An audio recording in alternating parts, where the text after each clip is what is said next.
Moi, je l'entends.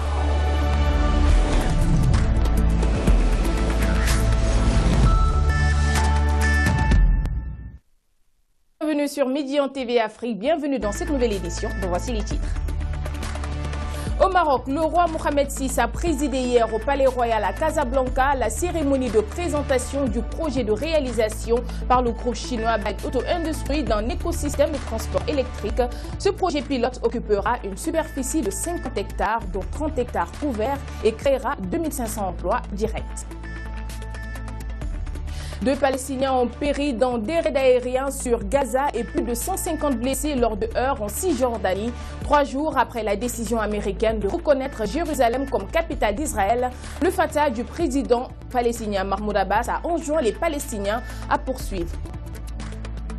Et le feu a continué de faire rage ce samedi dans le sud de la Californie où le vent commençait à faiblir, offrant l'espoir d'un répit aux pompiers comme aux habitants.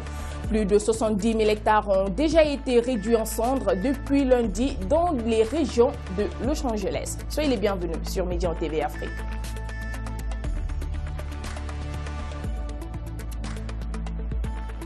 Nous ouvrons cette édition par le Maroc où le roi Mohamed VI a reçu samedi au Palais Royal de Casablanca le président du groupe chinois Bait Auto Industries, M. Wang Xuanfu, l'un des leaders mondiaux du transport électrique.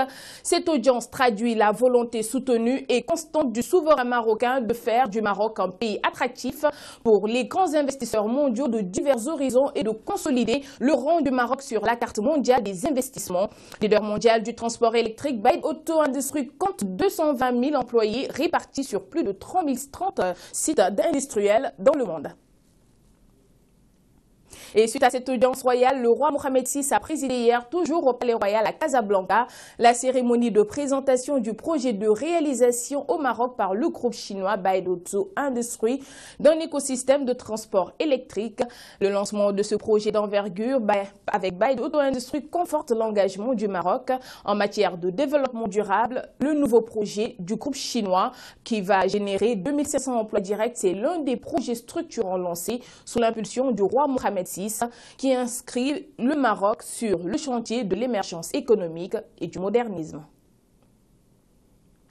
Direction maintenant le Proche-Orient où 2 Palestiniens ont péri samedi dans des raids aériens israéliens sur Gaza en riposte à des tirs de roquettes et plus de 150 ont été blessés lors de heurts en Cisjordanie, occupée 3 jours après la décision américaine de reconnaître Jérusalem comme capitale d'Israël.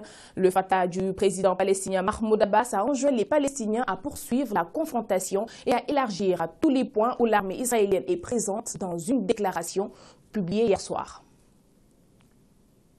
Et parlons de la réunion des ministres des Affaires étrangères de la Ligue arabe au Caire. Ils ont appelé Washington à annuler sa décision de reconnaître Jérusalem comme capitale d'Israël dans une résolution publiée ce matin après une réunion dans la capitale égyptienne.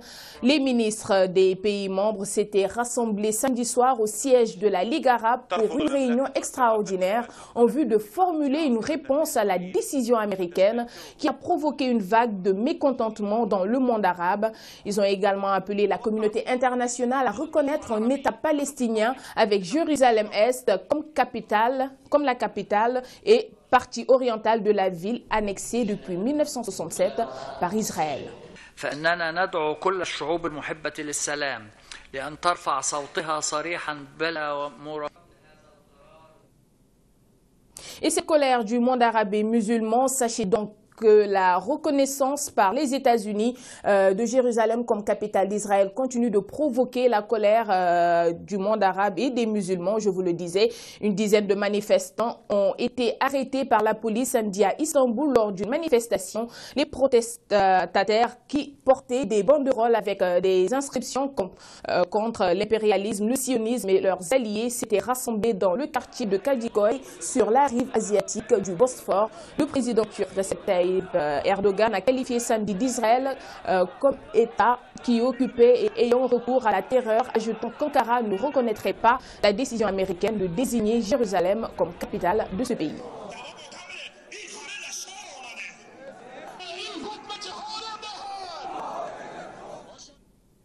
En Irak, à présent, où le Premier ministre Haïder al-Abadi a annoncé la victoire sur Daesh qui avait menacé en 2014 l'existence même de l'État irakien en s'emparant du tiers de son territoire. Dans un discours solennel prononcé samedi devant le ministère de la Défense à Bagdad, en présence de représentants de tous les corps armés, dimanche a été déclaré jour férié pour célébrer la victoire selon un communiqué officiel. Les détails avec Salma Saïdi. La victoire militaire contre Daesh est déclarée en Irak. C'est la fin de la guerre. Haïdar al-Abadi a annoncé la fin d'un conflit qui aura duré 3 ans. Je vous annonce la bonne nouvelle, la libération par les forces irakiennes de toute la frontière irako-syrienne dans le nord-ouest du pays.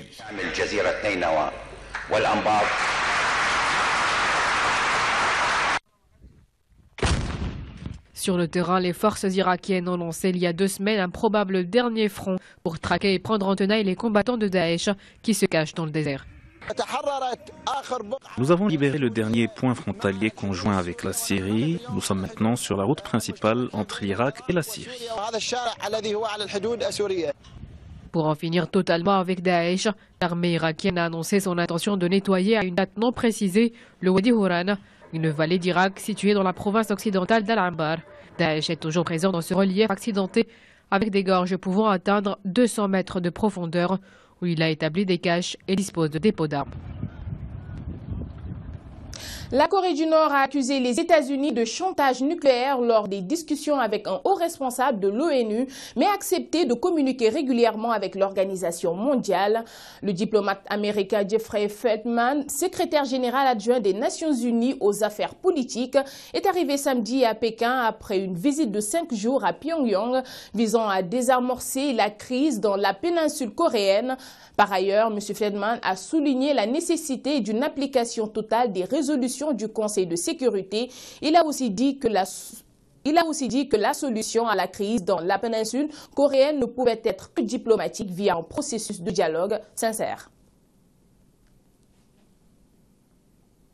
Et je vous le disais en titre, le feu a continué à faire rage samedi dans le sud de la Californie où le vent commençait à faiblir, offrant l'espoir d'un répit aux pompiers comme aux habitants.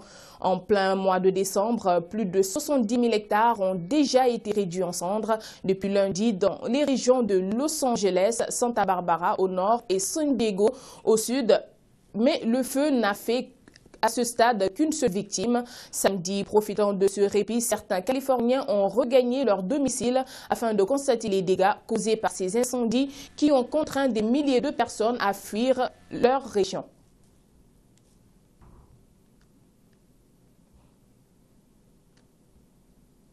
Et parlons à présent tout à fait d'autre chose. Le président américain Donald Trump a plaidé samedi soir contre le racisme et pour l'égalité des chances lors de l'inauguration des musées de droit civique à Jackson, au Mississippi Sud, événement qui avait été boycotté par plusieurs personnalités noires, dont le maire. L'annonce de la venue de Donald Trump à l'invitation du gouverneur Phil Bryant avait suscité plusieurs réactions critiques.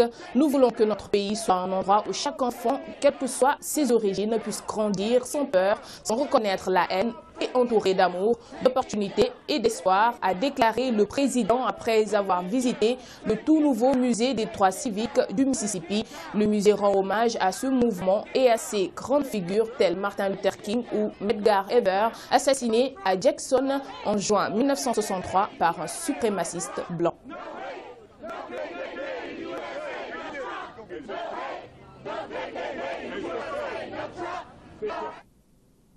La gestion de la criminalité transfrontalière était au centre d'un séminaire qui s'est ouvert à Niamey entre le Niger et le Mali. Un atelier initié par les missions ECAP Sahel de l'Union européenne présente dans les 2 pays en soutien aux forces de sécurité. Durant 2 jours, les experts maliens et nigériens ont échanger leur expérience et fait l'état des lieux dans la gestion de leurs frontières communes. Une bande longue de 820 km est minée par la présence de plusieurs groupes terroristes armés, une criminalité organisée, mais aussi par la migration irrégulière. Autant d'enjeux qui, selon les acteurs, posent l'urgence d'une coopération plus efficiente entre forces de sécurité des 2 pays. Je vous propose d'écouter à ce propos l'ambassadeur du Mali au Niger, Lien Alamsou. Il est au micro de Jean-Djibril William. Dans d'autres pays, l'étude a révélé que les économies souffraient d'une perte annuelle qui a été estimée entre 1,9 et 16,9% de leur produit intérieur brut en raison de la malnutrition. La mortalité infantile a réduit la main-d'œuvre dans certains pays entre 1 et 13,7%. Et les enfants malnutris chroniques réalisent jusqu'à plus de 2 années scolaires de moins, comparativement à ceux qui n'ont pas souffert de retard de croissance.